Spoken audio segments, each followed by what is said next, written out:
organized by UV Media Entertainment at your doorstep. Okay, Nandi, please. Hi అండి, అందరికీ నమస్కారం.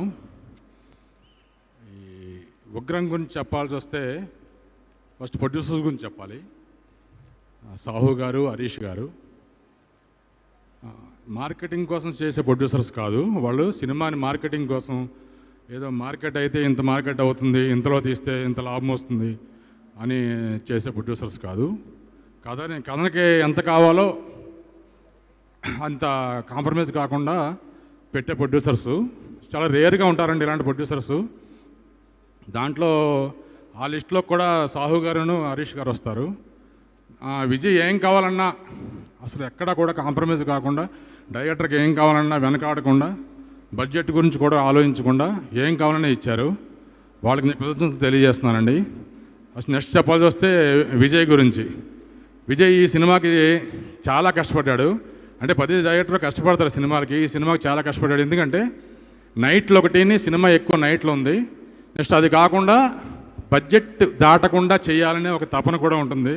ఎందుకంటే ప్రొడ్యూసర్స్కి అవుట్ ఆఫ్ బడ్జెట్ అయితే అన్ని కష్టం ఉంటుందో తెలుసున్న డైరెక్టరు.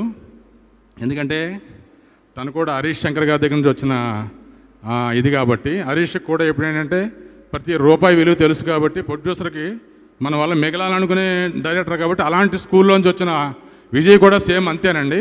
తను కూడా తన వల్ల ప్రొడ్యూసర్కి ₹1 లాభం రావాలని ఎప్పుడు తపన పడుతుంటాడు. ఏ డైరెక్టర్ కూడా అవుట్ ఆఫ్ బడ్జెట్ చేయాలని చూడదు సార్. ఎందుకంటే ప్రొడ్యూసర్ డబ్బులు మిగలకూడదని చూడరు. కానీ కొన్ని సినిమాలు ఏంటంటే కథ తీసుకుంటుంది, దానివల్ల అవుట్ ఆఫ్ బడ్జెట్ అవుద్ది. కానీ ఈ సినిమాకి ప్రొడ్యూసర్స్ పెట్టిన ప్రతి రూపాయి కూడా డబల్ వస్తుంది. ఎందుకంటే అంత ధీమాగా చెప్తున్నాను, కథ కాడ నుంచి నేను ఉన్నాను.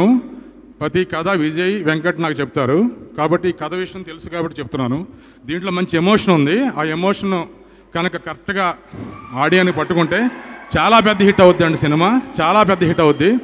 అలాగే ఈ సినిమాకి నరేష్ గారు అయితే ఒళ్ళు హోనం చేసుకుని పనిచేశారు. అసలు ఆయన పడ్డ కష్టం ఇంక మామూలు కష్టం కాదండి. ఎందుకంటే నన్ను ఎలా రిసీవ్ చేసుకుంటారో, ఈ సినిమాకి నన్ను ఎలా రిసీవ్ చేసుకుంటారో. ఇప్పుడే సందీప్ కిషన్ గారు వచ్చారు.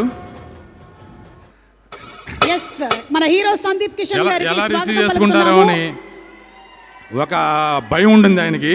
దాంట్లో వచ్చిన ఒక కసితో చాలా కష్టపడి పనిచేశారండి నరేష్ గారు అయితే ఈ సినిమాకి. ఆయన ఆ కష్టం ఊరికే పోదు. డెఫినెట్గా ఈ ఉగ్రంలో ఆయనకి చాలా మంచి పేరు వస్తుంది. నెక్స్ట్ మెట్ ఎక్కుతారు నరేష్ గారు అని నేను వేస్తున్నాను. అలాగే రైటర్ అబ్బూర్ రావు గారి గురించి, అబ్బూర్ రావు గారు సినిమా రాశారంటే డెఫినెట్గా అది చాలా పెద్ద సక్సెస్. ఆయన డైలాగ్ పడిందంటే చాలా పెద్ద సినిమా అవుద్ది. అదే అబ్బూర్ రావు గారి క్రెడిట్ ఈ సినిమాకి చాలా ఉందండి. అలాగే మన రైటర్ తూమ్ వెంకట్ గారి గురించి చెప్పాలి. తను సామాజిక వృత్తితో తీసుకున్న ప్రతి కథ చాలా మంచి కథలు చేశాడు అతను. ఈ కథ కూడా చాలా మంచి కథ. అతను ఎంతో రీసెర్చ్ చేసి, ఇందాక అబ్బూర్ రావు గారు అన్నట్టు ఎంతో రీసెర్చ్ చేసి ఎన్నో నెలలు కష్టపడి ఈ సినిమా కథ తయారు చేశాడు. తన కష్టం ఏంటో నాకు తెలుసు. అలాగే టీంలో ఉన్న చోటా ప్రసాద్ గారు, రైటర్ చోటా ప్రసాద్ గారు, బ్రహ్మకడలి గారు అంటే ఎక్కడ ఏ వస్తువు బాగున్నా ఆయన గ్యాదర్ చేస్తారు. ఎందుకంటే సెట్లో ఉపయోగించాలని, అంటే ఇంట్లో పెట్టుకోవాలని కాదు కానీ సెట్లో ఉపయోగించాలని ప్రతి వస్తువు గ్యాదర్ చేసి ఆయన కూడా ఈ సినిమాకి ఎంతో బ్యాక్ బోన్గా ప్రతి ఫ్రేమ్ ఇంత అందంగా రావడానికి కారణం బ్రహ్మకడలి గారండి. ఆయనకు కూడా క్వశ్చన్ తెలియజేస్తున్నాను. అలాగే ప్రత్యేకంగా చెప్పాల్సి వస్తే ఈ సినిమాకి ఇంకో హీరో ఉన్నాడు. ఆ హీరో ఎవరంటే కెమెరామెన్ సిద్ధు గారు. కెమెరామెన్ సిద్ధు గారు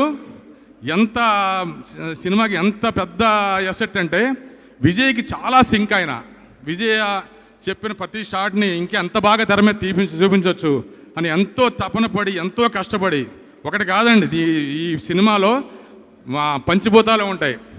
వర్షం ఉంటుంది, ఫైర్ ఉంటుంది, స్మోక్ ఉంటుంది, ఎవ్రీథింగ్ అనమాట. అంటే అది చాలా కష్టపడ్డారు క్రూ అంతా. ప్రతిరోజు కూడా అంత కష్టపడి చేసిన సినిమా డెఫినెట్గా మిస్ఫేర్ కాదు. ఇది చాలా పెద్ద హిట్ అవ్వాలని కోరుకుంటున్నాను. దీంట్లో ఇంత మంచి వేషం ఇచ్చి నన్ను ఎంకరేజ్ చేసిన ప్రొడ్యూసర్స్కి, డైరెక్టర్కి కూడా నా కోసం తెలియజేస్తున్నాను. అలాగే విజయ్ మామూలు అదృష్టవంతుడు కాదు. ఎందుకంటే సౌత్ ఇండియన్ సూపర్ స్టార్స్తో, సౌత్ ఇండియాలో ఉన్న పెద్ద పెద్ద స్టార్స్తో చేసిన డైరెక్టర్లు అందరూ వస్తున్నారు. ఒక పవర్ స్టార్తో ఆల్రెడీ సినిమా చేస్తున్న హరీష్ శంకర్ గారు, పవర్ స్టార్ గారితో చేస్తున్న హరీష్ శంకర్ గారు, నెక్స్ట్ మన బాలకృష్ణ గారితో ఆల్రెడీ చేస్తున్న అనిల్ రావుపూడి గారు, నెక్స్ట్ తలైవా మన రజనీకాంత్ గారితో చేయబోతున్న బాబీ గారు కూడా వస్తున్నారు. ఆయన నెక్స్ట్ విజయ్ గారితో చేస్తున్న మన మల్లేని గోపి గారు. ఇంత మంచి మంచి డైరెక్టర్లు బ్లెస్సింగ్స్ మన విజయ్కి ఉన్నాయి. డెఫినెట్గా ఆ బ్లెస్సింగ్స్ వీళ్ళ బ్లెస్సింగ్స్ వల్ల విజయ్ చాలా పెద్ద హిట్ కొట్టబోతున్నాడండి. అందరూ థియేటర్కి రండి సార్, థియేటర్లో చూడండి. ఈ సినిమా చాలా చాలా బాగుంటుంది. థియేటర్కి వచ్చి ఎంకరేజ్ చేయండి సినిమాని. అలాగే పాత్రికేయ మిత్రులు కూడా సినిమాని బాగా ప్రమోట్ చేయండి. మేము వేడుకుంటామండి. దాని గురించి సెలవండి. థ్యాంక్ యూ రమేష్ గారు. మీ దగ్గర ఉండేటువంటి లిస్ట్ నా దగ్గర లేదు. వాళ్ళందరూ వస్తున్నారో రారో నాకు తెలియదు. ఎనీవే చెప్పినందుకు ధన్యవాదాలు. కమింగ్ అప్లో వేసుకుంటాము.